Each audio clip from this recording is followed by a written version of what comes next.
तो दोस्तों ये मेरी पहली वीडियो होने वाली है जिसमें तुम मेरी बंगाली वॉइस को सुनोगे और तुम सजेशंस देना स्पार्टर फ्यूज़र को लाइक कैसे मैं जब डब कर रहा हूँ तुमको अर्ली अल्फ़ा की फुटेज देखने को मिलेगी बंगाली में। तो स्टे ट्यून्ड और देखते हैं वीडियो, ठीक है ना। लाइव स्ट्रीम में डब करूँगा तो अर्ली अल्फ़ा तुम देख लेना, बंगाली में बात करूँगा। 3 2 1 लेट्स गो।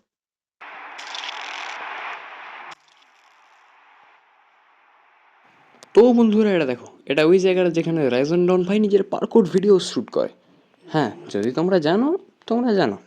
ওই যে দেখো ও ওখানে এরোপ্লেনের থেকেও তাড়াতাড়ি দৌড়াচ্ছে, 5 বার করে একই গুলাটি খেয়ে যাচ্ছে। এরকম কনফিডেন্স আমারও চাই ভাই। ভাই স্যালিউট, এটা ক্রেজি পার্সনে দেখা ভিডিওসের মতনই, এখানে থেকে এটা ডিফারেন্ট। এই জায়গাটা একটু রাফ, আর হ্যাঁ ভাইকে স্যালিউট এটা ইজি দেখানোর জন্য। আর হ্যাঁ তোমাদেরকে এটা দেখানোরই ছিল। আর হ্যাঁ আমি যাব এখন, পরে দেখা হবে। हाँ तो केमन लागलो बंधुरा यही डबटा। सो कैसा लगा ये डब।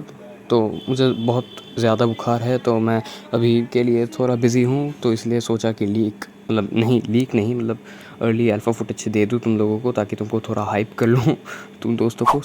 सजेशंस देना कमेंट पे। और हाँ thank you. Yes, so you can call me mister Spider Fuser Bengali from now on. Bye, see या।